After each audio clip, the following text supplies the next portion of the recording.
नमस्कार दोस्तों, आपका स्वागत है DH स्टडी पॉइंट में। हम इलेक्ट्रिकल के 10,000 क्वेश्चनों की एक सीरीज़ शुरू की थी, उसका आज हम तीसरा भाग के बारे में चर्चा करेंगे। तो पहला क्वेश्चन है आज का,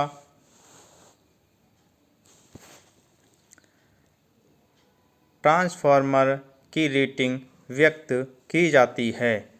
ऑप्शन दिए हैं KW में, ऑप्शन दूसरा KWA में, तीसरा HP में, चौथा है kVAR में।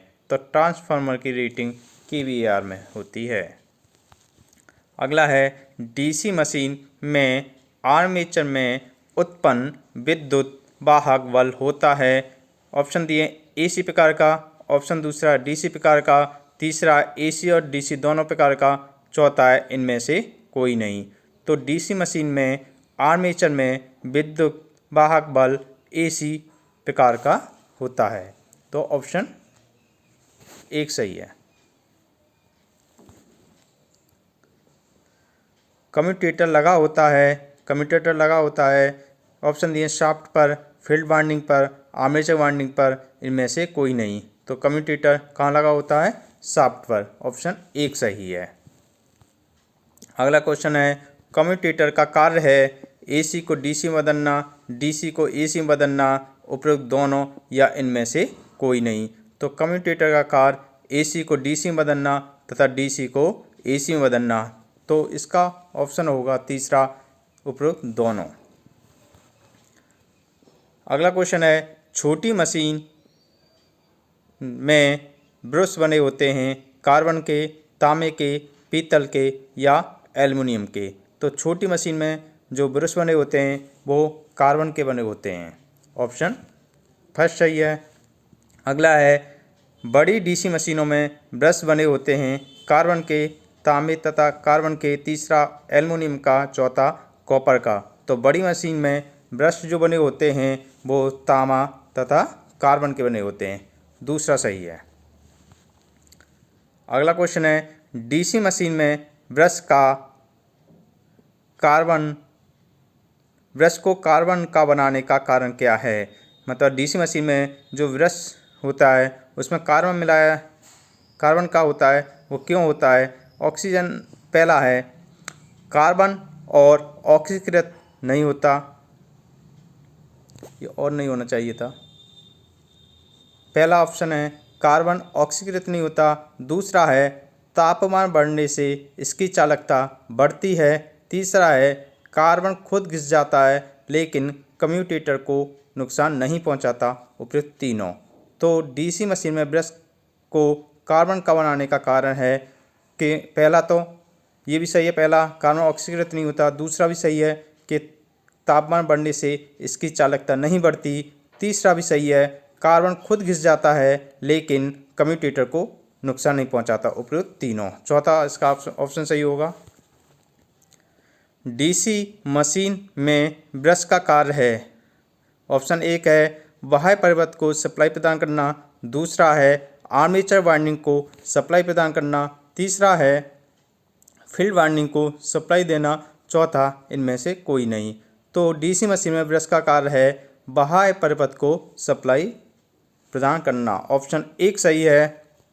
अगला है, DC मशीन में शाफ्ट के ऊपर लगे होते हैं। ऑप्शन दिए हैं आर्मेचर, दूसरा कम्यूटेटर, तीसरा फील्ड वाइंडिंग, चौथा आर्मेचर और कम्यूटेटर। तो DC मशीन में शाफ्ट के ऊपर क्या क्या लगा होता है? आर्मेचर और कम्यूटेटर। अगला क्वेश्चन है, DC मशीन में शाफ्ट बनी होती है। ऑप्शन दिए हैं नम लोहे के, दूसरा ऑप्शन है कॉपर का, तीसरा है एल्युमिनियम की, चौथा है कार्बन की। तो DC मशीन में जो शाफ्ट बनी होती है वो नम लोहे की बनी होती है। ऑप्शन एक सही है। अगला है, DC मशीन में फील्ड वाइंडिंग की सीरीज वाइंडिंग होती है। DC मशीन में फील्ड सीरीज वाइंडिंग होती है। ऑप्शन दिए हैं मोटे तार लपेटे कम, ऑप्शन दूसरा है मोटे तार लपेटे अधिक, ऑप्शन तीसरा है पतले तार लपेटे कम, ऑप्शन चौथा है पतले तार लपेटे अधिक। तो DC मशीन में field winding series winding DC field series winding होती है मोटे तार और लपेटे कम। ऑप्शन 1 सही है। अगला है डीसी मशीन में सीरीज फील्ड वाइंडिंग का प्रतिरोध कितना होता है? कम होता है, अधिक होता है, होता ही नहीं है, कम और अधिक दोनों हो सकता है। तो डीसी मशीन में सीरीज फील्ड वाइंडिंग का प्रतिरोध शंट फील्ड वाइंडिंग्स की अपेक्षा कम होता है। ठीक है। डीसी मशीन में फील्ड शंट वाइंडिंग के तार, किसके? फील्ड शंट वाइंडिंग के तार कैसे होते हैं? ऑप्शन में दिया है पतले तार लपेटे अधिक, ऑप्शन दूसरा है पतले तार लपेटे कम, ऑप्शन तीसरा है मोटे तार लपेटे कम, चौथा है मोटे तार लपेटे अधिक। तो डीसी मशीन में फील्ड शंट वाइंडिंग के तार पतले तार लपेटे अधिक। ऑप्शन पहला सही है। शू सहित लैमिनेट पोल बने होते हैं। जब ये पोल हैं, ये इसे शू सहित लैमिनेट पोल कहते हैं। ये किसके बने होते हैं? ऑप्शन दिया है कास्ट आयरन के, ऑप्शन दूसरा कास्ट स्टील के, तीसरा कॉपर के, चौथा एल्युमिनियम के। तो शू सहित लैमिनेट पोल बने होते हैं, ये बने होते हैं कास्ट स्टील के। शू पोल का आकार पोल से लगभग दुगना रखते हैं। आर्मेचर की लैप वाइंडिंग में वेव वाइंडिंग की अपेक्षा धारा व विभव क्रमशः होते हैं। धारा उच्च निम्न विभव, धारा उच्च विभव, निम्न धारा, उच्च विभव, उच्च धारा, उच्च विभव। तो आर्मेचर की लैप वाइंडिंग में वेव वाइंडिंग की अपेक्षा धारा उच्च तथा विभव निम्न होता है। तो ऑप्शन पहला सही है। डीसी मशीन का कार्य होता है, डीसी मशीन का क्या कार्य है? डीसी मशीन का कार्य है यांत्रिक ऊर्जा को विद्युत ऊर्जा में बदलना, या विद्युत ऊर्जा को यांत्रिक ऊर्जा में बदलना, या उपयुक्त दोनों, या इनमें से कोई नहीं। डीसी मशीन में दोनों आ जाते हैं। हमारी मोटर भी आ जाएगी और जनरेटर भी आ जाएगा। तो यांत्रिक ऊर्जा को विद्युत ऊर्जा में कौन बदलता है? जनरेटर, जबकि विद्युत ऊर्जा को यांत्रिक ऊर्जा में बदलती है मोटर। तो डीसी मशीन का कार्य दोनों, उपयुक्त दोनों हो गया। तीसरा, निम्नलिखित में से सबसे कमजोर चालक है। ऑप्शन दिए हैं एल्युमिनियम, दूसरा चांदी, तीसरा कॉपर, चौथा शुद्ध पानी। तो सबसे कमजोर चालक इनमें से है शुद्ध पानी। ठीक है। अगला क्वेश्चन है एक ट्रांसफार्मर क्या बढ़ा सकता है? केवल डीसी धारा, केवल डीसी वोल्टेज, केवल एसी वोल्टेज, या शक्ति? ट्रांसफार्मर डीसी पर तो कार्य ही नहीं करता, तो ये दोनों ऑप्शन गलत हो गए, पहला और दूसरा। और शक्ति में कोई परिवर्तन नहीं होता अगर उस पर लॉस ना हो। तो उस ट्रांसफार्मर क्या करता है? एसी वोल्टेज को बढ़ा सकता है और एसी वोल्टेज को घटा सकता है। तो ऑप्शन तीसरा सही है। ट्रांसफार्मर में घर्षण हानियां होती हैं। ऑप्शन दिए हैं 0, ऑप्शन दूसरा 20%, ऑप्शन तीसरा 35%, ऑप्शन चौथा 40%। तो ट्रांसफार्मर में कोई भी मूविंग पार्ट नहीं होता, तो घर्षण हानियां कितनी होंगी? 0। ट्रांसफार्मर में 0 घर्षण हानियां होती हैं। अगला है निम्नलिखित में से सबसे अच्छा सुचालक पदार्थ है।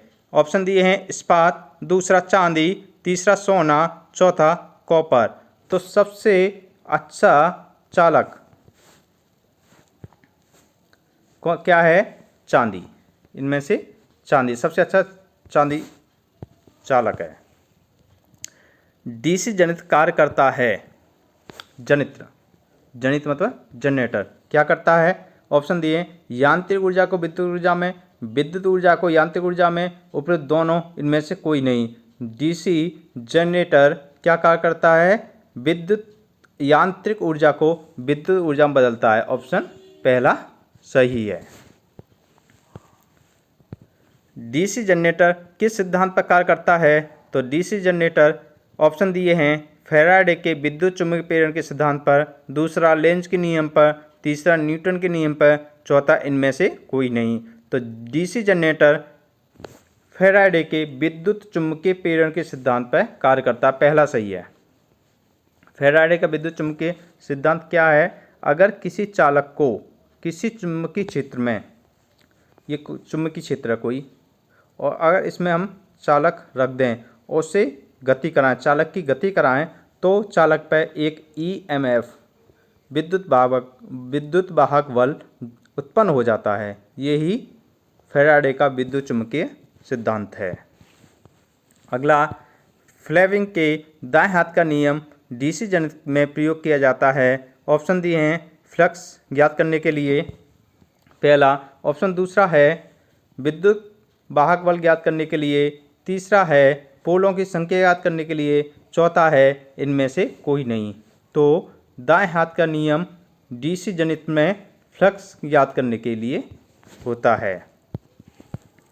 अगला क्वेश्चन है, डीसी सीरीज जनरेटर को हमेशा चालू रखना चाहिए, चालू करना चाहिए लोड के साथ, दूसरा बिना लोड के, लोड के साथ और बिना लोड के दोनों, इनमें से कोई नहीं। तो डीसी सीरीज जनरेटर को लोड के साथ, हमेशा लोड के साथ चालू करना चाहिए। अगला है, डीसी सीरीज जनरेटर में फील्ड वाइंडिंग का प्रतिरोध होता है। ऑप्शन है कम, अधिक, अनंत, इनमें से कोई नहीं। डीसी सीरीज जनरेटर में फील्ड वाइंडिंग का प्रतिरोध कम होता है, पहला सही है। अगर आपको मेरा ये वीडियो पसंद आया हो तो प्लीज़ इसे लाइक कीजिए।